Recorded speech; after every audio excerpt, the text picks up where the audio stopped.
Welcome back, Rio Grande Garden viewers. Great to see you all again. I'm very pleased. Our special guest today is my good friend, Steve Perez. Steve, how are you doing? Doing good, Steve. You are the general manager of Velox. You're an entrepreneur, you're a former coder, you're now a software developer, and you are going to announce that you've got a new software product coming out next month, which will be of interest to the import-export community, correct? Correct, Steve. Especially the maquilas. It could also be applied for importers and exporters, but it's basically like a control tower, universal connector to be able to connect other systems, subsystems, because there's just too many variables. And we're in both countries, two countries, Spanish, English, variations, liters to gallon. Oh my, it's just a lot. So sometimes what happens is that on the Mexican side, they don't connect with the US side, except for PDFs or Excel files, which to me is kind of like working a little bit slower. So by able to do this universal connector, the import and export departments will be able to do things faster. They'll accelerate. Instead of doing stuff that takes 6 hours, maybe they can do it in 2 hours. Executives will be able to have a control towers, charts and graphs. That's basically, in summary, what we want to be able to release in January. And what's this program called? Maquila Now. A universal connector for data sets. You could call it that. I asked this before. Is it because you think there's room in the market for this new product? Is it because our region, the South Texas, Mexico region, suffers the most in terms of the time it takes to cross goods, or can this apply for the rest of the US-Mexico border and the US-Canadian border? Well, I wouldn't know how it is on the other borders, because when you export something via air or ocean, the issues are now on the other country. But us being on the border, we have to prep everything before we ship it, and that's where it becomes those issues. And they're still working with, pen and paper and sending it in to type it in. Well, that slows it down, Just real quick, if you're inspecting 100 boxes, that might be 100 minutes. That's just the inspection. And then they type it in, and that's another hour. So by the time 2-3 hours inspection and verification, and then 2-3 hours for processing, there's a 6 hours. We just want to be able to compress that and do it faster, maybe 2x, 200x. I can't believe this. You were telling me earlier that some of this activity, even today, includes faxing documents. Yes, yeah, faxing, because they're still using paper and pen. They write notes on the packing list. They put their revisions. They change gallons to liters, so they're using calculators. They might as well be stuck in the 60s, right? So they scan it or take pictures or whatever type of delivery, and then on the Mexican side, they start typing away, which creates errors, and then by the time you know it, they're doing 2-3 cycles, and that's the way it is. Not everybody, but a high 90%. How long has it taken you to develop this new product? Because I know you've been a software developer for quite a while, so this may be a new iteration of something you had before, but this particular program, how long have you been working on it? The industry changes a lot. Today, 2025, I won't even touch it, right? It's very fast. But if we go back to the 90s, everybody's mentality is that software is very expensive. People still think that it's going to take thousands of dollars, millions of dollars. So that's why the resistance to do systems.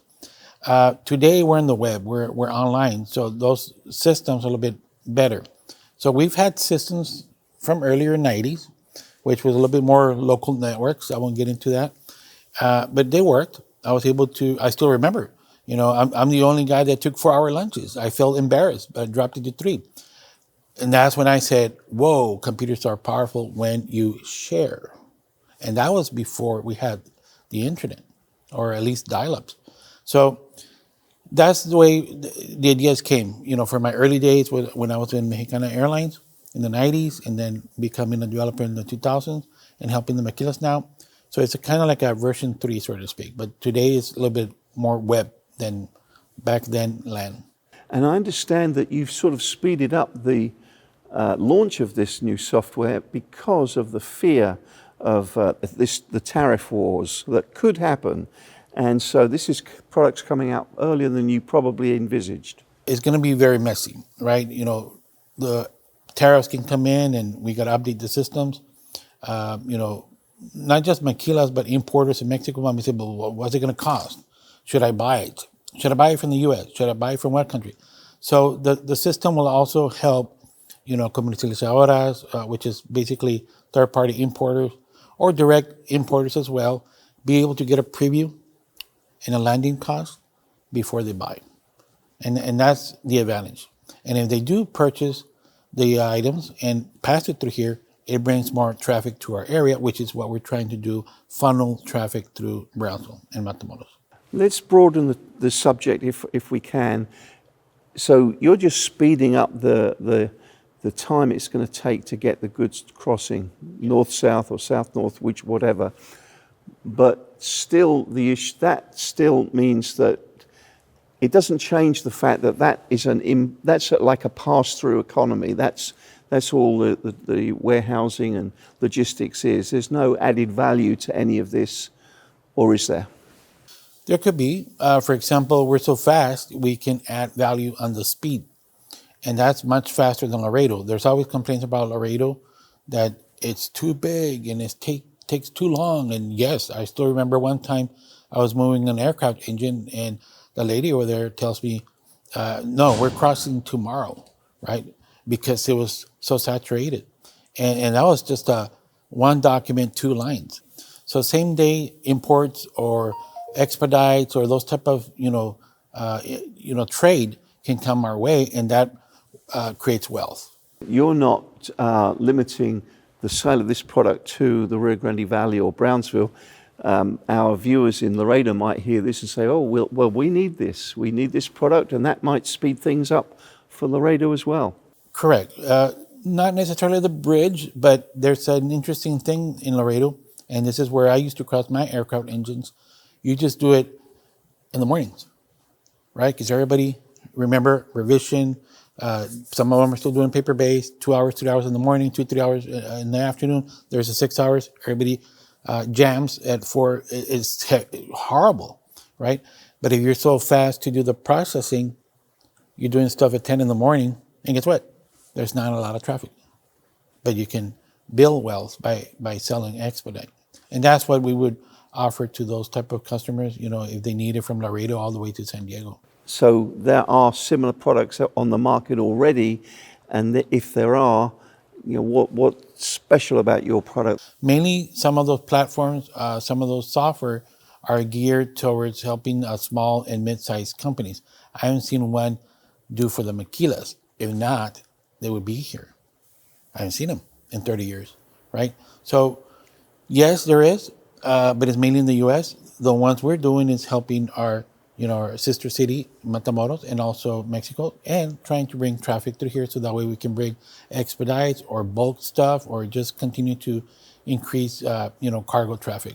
And why not even activate the air freight? When we used to have 3 air freighters back in the 80s, why not bring back 3 air freighters? Bulk stuff, heavy stuff. It shouldn't all be Houston. Have you got a launch date, a specific day in January when this is going to come out, and what sort of fanfare will be associated with it?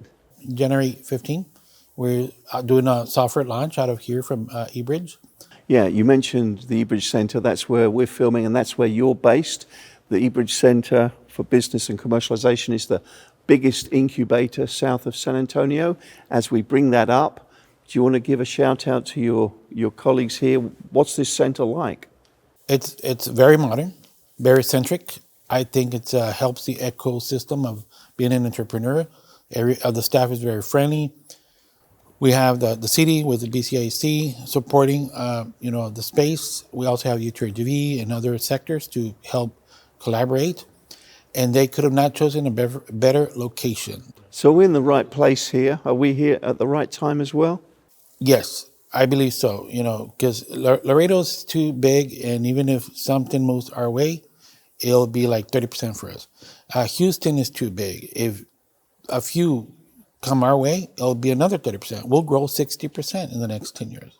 That's your projection. That's our projections. Well, those are all the questions I have, Steve. Is there anything I've missed out? Anything else you'd like to add? There's some experts, and I can quote later, but we do believe that improving logistics, improving infrastructure, improving flow, data flow, information, yes, computer systems, will create a better ecosystem, or what we call a logistics cluster. And you can look it up.